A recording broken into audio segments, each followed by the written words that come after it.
Welcome to our latest White Pod. I'm Stephen Blaine, your host with White Labs, an e-commerce internet marketing agency. Our guest today is Raul. Hi, how are you guys? Raul, feel free to introduce yourself and let our viewers know a little bit more about your background and the brand that you have. So my name is Raul Nunez. I'm co-owner of a Upper West Side, New York City wine and liquor store called Corks on Columbus. My partner is my brother-in-law. We both had different businesses that we retired from, our wives being sisters, and used to be us being out of the house. When we retired and we were in their feet, they said, "You guys are interfering with our lifestyle. Get the hell out of the house. Find something to do." So we decided to do something together, and we kicked a lot of tires, and a lot of different smaller businesses didn't require a lot of capital, and we found this little wine store on the Upper West Side that needed a lot of TLC. We bought the store 9.5 years ago. The first thing that we tried to expand the brand and the visual of Corks on Columbus was to do Facebook posts. And quite frankly, unless you spend a gazillion dollars in sending it out to a lot of local area demographics, all you get is likes from friends and family, and you get nothing. So we stopped that.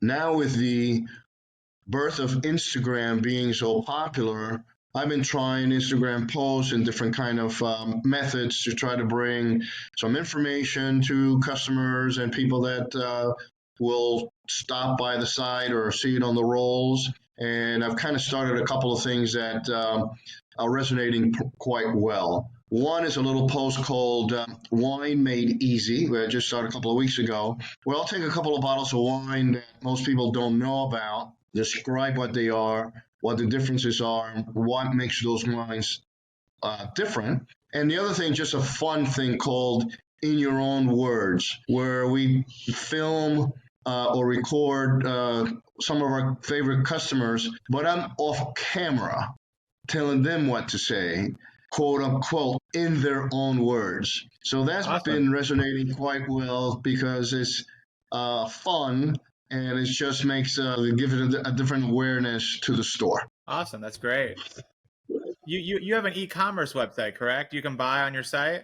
We have a website called corksoncolumbus.com. We also have our own at corksoncolumbus.com, and that was quite interesting because I'd never done that before. So all of a sudden, here I am talking to Apple developers along with my website developer, and I had no idea what the heck was going on. So that was quite fun from an old guy's perspective, let's put it that way. So we got it rolling. It's doing nicely. We had switched websites because the other website we had was really complicated, and there was very little support. On this particular website, you can call the guy and he'll get on the phone 2 seconds, or you send an email and they'll respond within an hour. Or before, you will send an email and you'll get a link to do something. And I would say, dude, I already went to that link. I need a computer science master's degree to understand what the heck you're talking about. So from a owner's perspective, being on e-commerce, you have to have a lot of different bits of knowledge to really get it rolling. One of the things that I see, you still have to spend some money. Not a lot of money if you want to, but it can cost thousands of dollars. It depends how aggressive you want to be in targeting your local area, as an example, to compete against other stores in your neighborhood. Correct. Yes. So what inspired you to make an e-commerce brand? From, I know you have a brick and mortar. So what inspired you to go e-commerce? Well, listen, that's the name of the game today. People are sitting in their couch, watching whatever they want, streaming whatever they want, and all of a sudden they say, I could go for a bottle of wine, or I can go for a bottle of spirits, or whatever the heck it is, and rather than get out and walk half a block, they get on their iPhone or Android and place an order, and you get a delivery.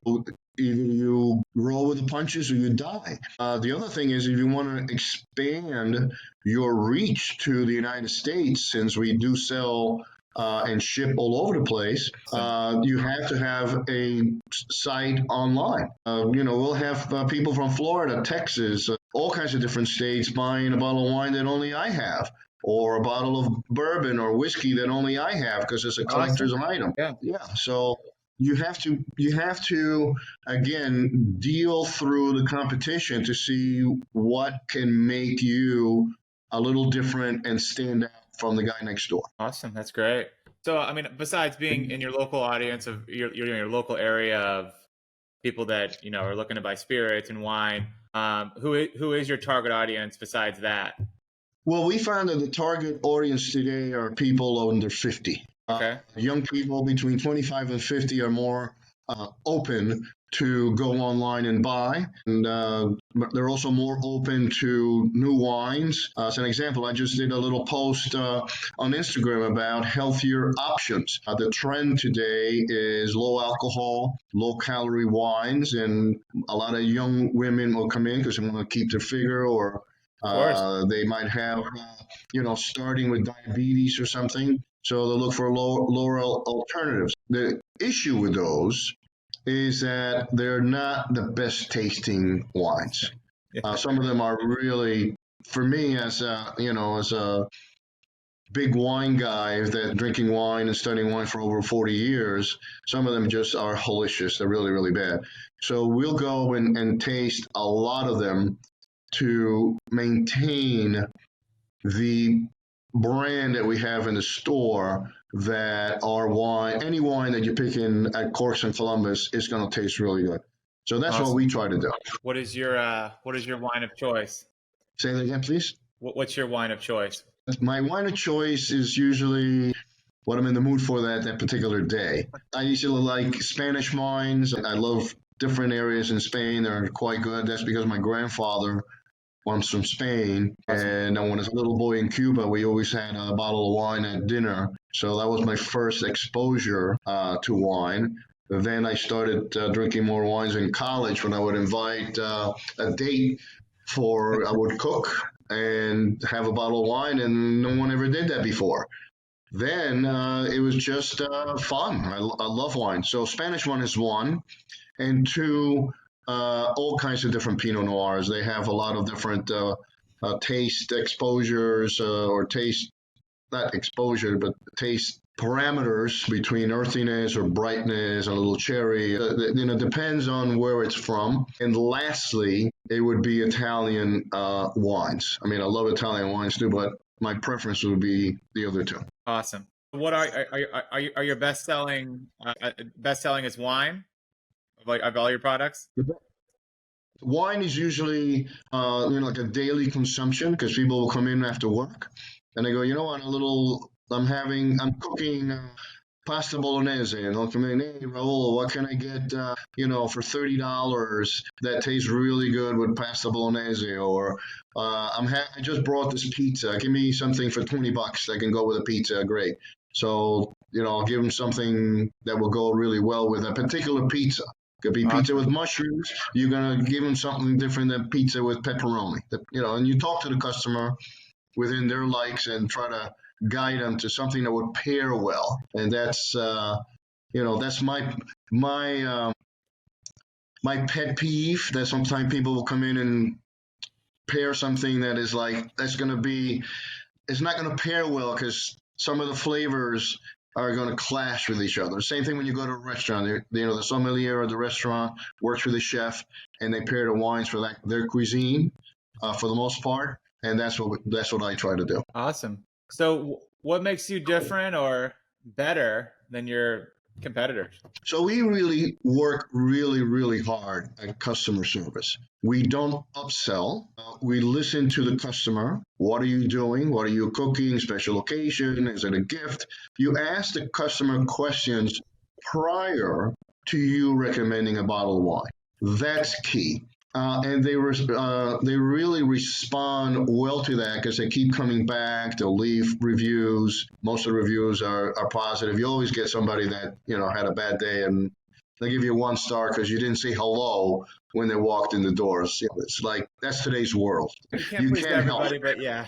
Yeah. Oh my God! It's like I give you a story. A guy walks in the store and he said, "Do you have any greeting cards?" I go, "I'm sorry, sir. We're a wine store. We don't have any greeting cards, but there is a a card store right next door. His response was, "You didn't have to be so rude." I go, "I'm a wine store, sir. I don't sell cards." Meanwhile, Yeah. that guy gave a 1-star review. Come on, you know, Yeah. I mean, that's not nice, you know. look, he probably needed some wine. Well, exactly. It's funny, you know. Sometimes I like to say, "I'm going to leave you a review if I can get your email to say you were stupid," but you can't do that. You know, you can't Yeah, do that. I mean, I get it. I get it. You know, it's like that's what it is. It's the world. It's the world we live in. So you have to like do what you got to do. The other thing that we do different is a person comes in and says, "Hey, I'm looking for Stevens Bland Cabernet." Mm-hmm. Well, I'm not familiar with that brand. I don't carry it. But I go, wait, before you start walking around the neighborhood trying to find a store that might have it, there are e-commerce sites that you can look at and say, oh, by the way, the store 4 blocks down and 2 avenues over carries it. The price is XYZ. Then go and get it. And they'll go, wow, thank you very, very, very much. Other stores don't do that. So we do that because that's part of our customer service that we offer. Awesome. What's your future plan with Corks on Columbus, yourself? What's the future plan? That's a great question. The future plan is just to grow the store as much as possible. We have a small space. We don't have a big space. So what we really cater to is rotating stock at the same price point or different price points on a varietal. Like we'll have 12 Cabernet Sauvignons between the $19 and $30 price point. The same thing with Pinot Noirs. We'll have wines between $15 and $20 that taste well of all kinds of varietals. We keep rotating those for the most part. There are some that you must have because of brand names that people buy every single day. And if you don't have it, it'll go someplace else. But to keep the store fresh and people keep coming in, we rotate those brands. So what that means is that we have to continuously taste new product because there are thousands and thousands of wines out there and hundreds of distributors. And if you don't visit a lot of different distributors, you'll miss their pearl that you can put on the shelf for $15 that tastes like a $25 wine. Mm-hmm. So that's what we try to do to keep the store fresh and growing and expand the footprint of customers because everybody talks. 100%, 100%. Yeah, in New York, there's a different law where you're really not allowed to own multiple stores. So you're kind of locked into one store, one location for the most part. There are other people that have partnerships with their cousins, brothers, or whatever the heck, but that's not really the case. Is usually one store. The other thing that makes New York very different than other states, we cannot sell beer, we cannot sell tonic water or any cocktail mixes. As tonic water, as an example, we can't sell chips, we can't sell cheese. So we really got to focus on wine and spirits. That's all we can do in New York. So that makes it harder to compete. For example, for New Jersey has a different tier pricing structure. And you go to a big store in New Jersey and they'll have cheese, chips, seltzer water, tonic water, beer, wine, alcohol. They have everything. So that ticket is, instead of being like, say, an average ticket of $60, their average ticket could be $125. So it's a much higher. It's so strange that New York and Philadelphia does the same thing, right? Or Pennsylvania. Right. It's. I don't see the reason in it. I don't say it's. It goes to puritanical. I think I'm not 1,000% sure, but it goes to puritanical days where some states, Pennsylvania being more like a Quaker state at the beginning, that they wanted to control the amount of alcohol people would drink. So Pennsylvania is state run. They buy everything. So we get a lot of people coming in from Pennsylvania and say, hey, I was here on vacation last year. You guys had a great selection. I make it a point to stop by and buy stuff I can't get in PA. And also because you guys are really, really nice. And they take the time to explain what you have. So again, it goes back to customer service. You don't want to let a person walk out the door feeling those people are nasty, or they didn't know what they're talking about. We're always training the staff. We're always tasting. I tell my managers, as if you're sitting around thinking not doing anything, and we just brought in a wine you haven't tasted, look it up. You have enough experience now to know when the winemaker describes the taste of the wine, you can pretty much tell that's what's going to be, and you can tell it to the customer. If you tasted it, then you have the idea of what it tastes like, and is it, how dry is it? How much tartness does it have? How much tannins does it have? Is it big fruity? All kinds of different notes. But that's the hardest part, because most people don't taste a couple hundred wines a year like we do. There you go. Raul, great story, great brand. I really appreciate you coming on today, and Steven, you have a great day. you too, man, and I hope to see you again. Perfect. Good night. I'll stop it there. We're good. That was good, Raul. That was good. I appreciate it. Thank you. Good. Thank you for having me. Appreciate it. No, definitely. Definitely. So what else you guys do? This is not just the whole thing you do, right? Or is it? We are an agency. So we do e-commerce SEO. So we only do, e-commerce SEO for e-commerce brands. So for you coming on the podcast today, we put a report together for, an SEO report together for your, you've done some SEO, right? Yes. Okay. So for you coming on the podcast, I have my team put together, they spend 5 hours on it, putting together a report on your errors, where you are today, your rankings, and where you are compared to your competitors. And they put it together, and then I'm more than happy to share it with you. It's free of cost. I appreciate that. Thank you.